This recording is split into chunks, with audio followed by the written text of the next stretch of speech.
श्री स्वामी समर्थ। आता शुभ सकाळ सर्वांना। 11 सव्वा 11 वाजलेले आहेत आणि मी तुम्हाला एक अध्याय शेअर केलेला आहे। आता त्याच्या पुढचे अध्याय आजपासून मी सुरुवात केलेली आहे, म्हणजे शेअर करणार आहे। काही अडचणी आल्यामुळे थोडंसं थांबलं होतं 2-4 पारायण, तर आता मी तुम्हाला इथून पुढे रोजची रोज शेअर करणार आहे। व्हिडिओ पूर्ण पाहत जा आणि पाहिल्याच्या नंतर शेअर करीत जा आणि लाईक पण करीत जा आणि कमेंट पण करीत जा, कारण की या पोथीचा सगळ्यांनाच फायदा व्हावा। मी रोज एक तुम्हाला आणि प्रत्येक अध्यायाचे वेगवेगळे महत्त्व आहेत। तुमच्या आयुष्यात कशा काय अडचणी येतात, अडचणी दूर करण्यासाठी कोणता अध्याय वाचावा काय नाही, सगळं ज्यांना मूलबाळ होत नाही त्याच्यासाठी एक अध्याय आहे। सगळं आता तुम्हाला हे अध्याय ऐकल्याच्या नंतर तुम्हाला अध्यायामध्ये कळणारच आहे कोणते अध्याय कशासाठी आहेत ते। चला तर मग, आणि जर तुम्हाला समजा वाचणं शक्य नसेल तर तुम्ही हे अध्याय ऐकला तरी चालतंय, त्याचं फळ तुम्हाला भेटतंयच। चला मी अगोदर तुम्हाला पूजा दाखवते माझी, नंतर पोथी वाचते। पूजा आपली दत्त महाराजांची जी गुरुवारची पूजा मी मांडलेली आहे ती काढलेली नाही, अशीच ठेवलेली आहे। आणि हे कुलदेवतेचा कळस आहे। पूजा देवपूजा हे पाहू शकता तुम्ही, हे रेणुका देवी माझी आणि आजची पूजा। आणि ही पोथी आहे सारामृत पारायण। बघा, ही पोथी आहे सारामृत पारायण। एक पाण्याचा अध्याय असतंय, तेच तुम्हाला मी शेअर करणार आहे। चला तर सुरुवात करूया।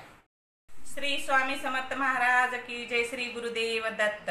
ओम श्री गणेशाय नमः, श्री सरस्वती नमः, श्री गुरुभ्यो नमः, श्री कुलदेवताय नमः, श्रीपाद श्री वल्लभ श्री नरसिंह सरस्वती दत्तात्रय सद्गुरुभ्यो नमः। वेद धर्म ऋषींनी सर्व शिष्यांना जवळ बोलावले व म्हणाले की माझ्या मनाला अद्याप पूर्ण शांती लाभली नाही, त्यासाठी मी काशी क्षेत्री जाऊन साधना करणार आहे। यावेळी मला मदत करण्यासाठी कोणाची तरी आवश्यकता आहे, तेव्हा माझ्या बरोबर कोण येणार सांगा। तेव्हा सर्वजण हो म्हणाले। वेदधर्म ऋषी पुढे म्हणाले, मी तेथे गेल्यावर मला मोठा रोग होणार, माझी सेवा करणाऱ्याला कष्ट होणार, तरी आपण विचार करून सांगा। ऋषीचे हे बोलणे ऐकून कोणीच काही बोलले नाही। यावेळी दीपक नावाचा शिष्य पुढे आला व तो म्हणाला, माझी कष्टाची तयारी आहे। ऋषी दीपकसह काशीला गेले। थोड्या दिवसात त्यांना मोठा रोग झाला। दीपकचे सेवा कार्य शुद्ध अंतकरणाने सुरू होते। एके दिवशी दीपकची भक्ती पाहून शंकर प्रकट झाले व म्हणाले, पहिले तू वर माग। दीपक म्हणाला, मी स्वतःहून गुरुच्या आज्ञेशिवाय काहीही कार्य करत नाही। निस्वार्थ भावाने केलेल्या सेवेतील आनंद हा सर्वश्रेष्ठ आहे।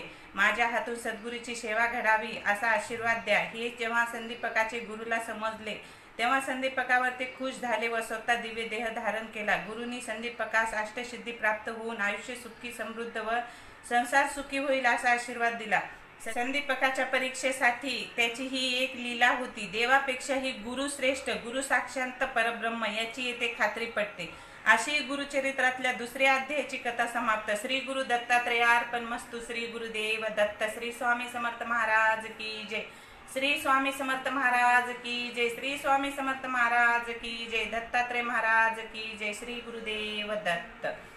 तर ह्याच्यामध्ये हे दुसऱ्या अध्यायामध्ये आहे, देवापेक्षाही गुरु श्रेष्ठ। तुम्ही पूर्ण अध्याय ऐका, तुम्हाला कळेल की याच्यामधली कथा काय आहे। एकदम शॉर्टकट मध्ये कथा आहे आणि स्वामी महाराजांनी जशा माझ्या इच्छा पूर्ण केल्या तशा तुमच्या सर्वांच्या करू ही स्वामीचरणी प्रार्थना आहे। श्रावण महिना आहे, पूर्ण अध्याय ऐका तुम्ही आणि वाचन जर करणं होत नसेल तर ऐकलात तरी तुम्हाला त्याचं फळ मिळणार आहे। आणि स्वामी स्वामी हे नाव, स्वामी समर्थ हे नाव घेत राहा। स्वामी नावातच खूप शक्ती आहे। ज्यांच्या घरी श्री स्वामी समर्थ हा जप केला जातो, हा नाव घेतला जातो, त्यांच्या घरात कशाचीच कमी पडत नाही। हे माझा अनुभव आहे। मी जे सुख दुःख असतो ना ते सगळं स्वामी महाराजांना सांगते। तर तुम्हाला व्हिडिओ कसा वाटला नक्की कमेंट करून सांगा आणि चॅनलला नवीन असाल, आयडीला नवीन असाल तर नक्की फॉलो करा आणि होईल तितका शेअर करा, म्हणजे सर्वांनाच फायदा झाला पाहिजे। श्री स्वामी समर्थ। श्री गुरुदेव दत्त।